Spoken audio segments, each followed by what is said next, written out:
you.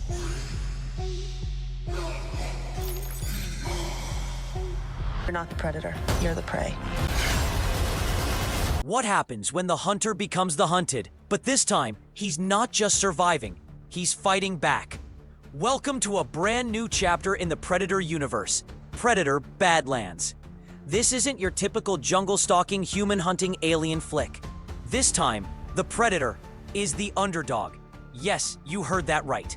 Imagine a story where an outcast predator, exiled, wounded, disgraced, is forced to fight for survival on a savage, uncharted planet. Now pair him with an advanced android named Thia, a creation of Weyland-Yutani, built to learn, adapt, and maybe feel. The twist? They're not enemies, they're allies. And the galaxy isn't ready for what's coming. Predator Badlands isn't just a sci-fi survival flick. It's a brutal tale of redemption, unexpected friendship, and redefining what it means to be a predator and prey. Have you ever rooted for the Predator before? Or do you still see him as the ultimate villain? Drop your thoughts in the comments. Are you Team Yautja this time? Stick around, because in this video, we're breaking down everything you need to know about Predator Badlands, from plot to fan reactions, design controversy, and what makes this movie one of the most anticipated sci-fi films of 2025. Let's dive in. This film is helmed by none other than Dan Trachtenberg, the director who brought us the critically acclaimed Prey. If you thought Prey was a return to form for the franchise, then Badlands looks like the next big evolutionary step. He's teaming up once again with screenwriter Patrick Asen, and this time, they're pushing the boundaries of the Predator mythos. So what's the premise? We're on a distant, savage world. A far-off planet where survival is brutal and mercy is rare. Here we meet Dek, a young predator who's been exiled by his clan. Stripped of honor and left for dead, Dek's only path forward is through pain, instinct, and war. But here's the twist. He's not alone. Enter Thia, played by Elle Fanning. She's an android, sleek, intelligent, and created by the Weyland-Yutani Corporation. Yup, that Weyland-Yutani, the same one from the Alien universe. Thia crash lands on the same hostile world, and the two form an unlikely alliance, a predator and an android, fighting side by side to survive.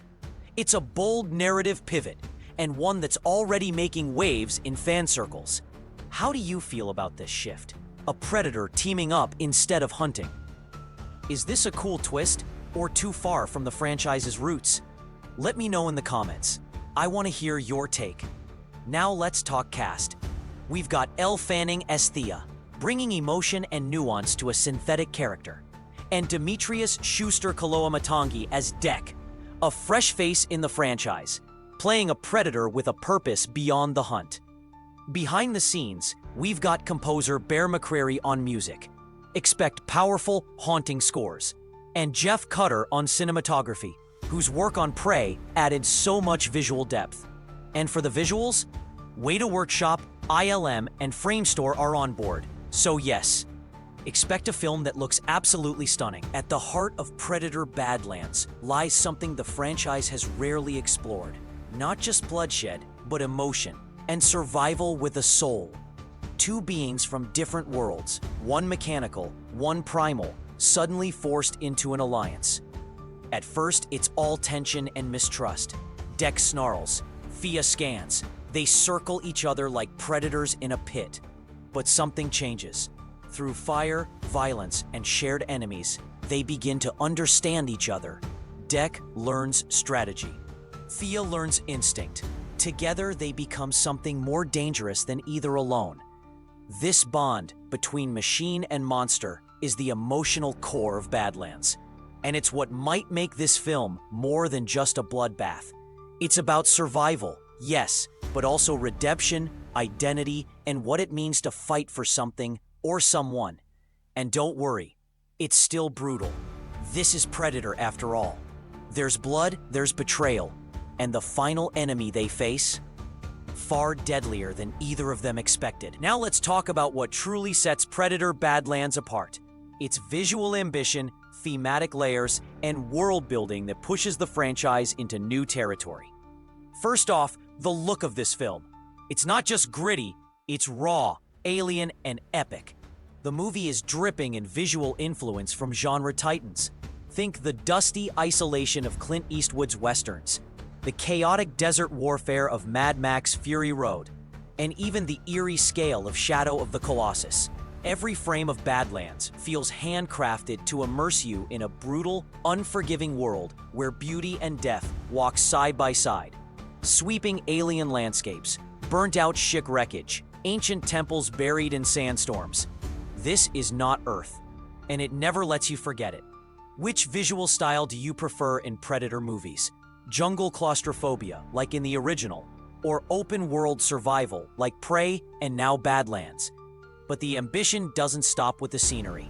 This movie features a fully developed Predator language, crafted by the same linguist behind the Avatar film's Na'vi dialect. That's right, Predator Badlands isn't just showing you the Yautja. It's letting you hear them in their own tongue. It's a bold commitment to authenticity, giving the Predator race their most fully realized cultural identity yet. This isn't just a monster. It's a species with history, beliefs, hierarchy, and a language of its own. And then there's the VFX, handled by the best in the business. With Weta Workshop, ILM, and Framestore working behind the scenes, expect creature design and world immersion at the highest level. Deck doesn't just look like a predator. He moves, breathes, and expresses emotion like we've never seen before. And Thia? Her design walks the line between mechanical precision and near-human fluidity. Visually stunning, yet a little unsettling. With Predator Badlands, we're not just getting a new Predator movie. We're getting a whole cinematic universe inside one film. So here's the big question. Could Predator Badlands be the franchise reset we've been waiting for? Because let's face it, the Predator series has had its highs and lows. From the gritty horror of the original, to the chaotic action of Predators, to the polarizing tone of The Predator. Yes, we all remember that one. This franchise has been searching for its next identity. And with Badlands, it might have finally found it. By focusing on emotion over ego, survival over slaughter, and bonding over bloodlust, the film dares to ask a new question. What if the Predator isn't the threat, but the one you root for?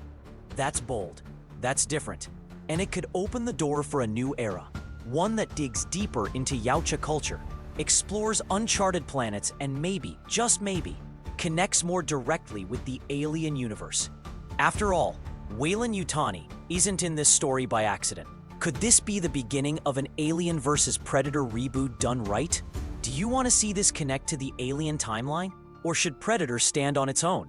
Sound off below. What crossover do you want most? And don't forget, Dan Trachtenberg is no stranger to risk. He proved with Prey that this universe still has fresh stories to tell. With Badlands, he's swinging even bigger, emotionally, visually, and narratively. If this movie delivers, and all signs point to something powerful, we could be looking at the most important Predator film since the original. Whether you're here for the blood, the lore, or just to see a Predator fight for his soul, Predator Badlands promises something rare. A franchise film that actually tries something new. And remember, sometimes even a Predator deserves a second chance. If you found this breakdown helpful, make sure to hit that like button, subscribe for more movie deep dives.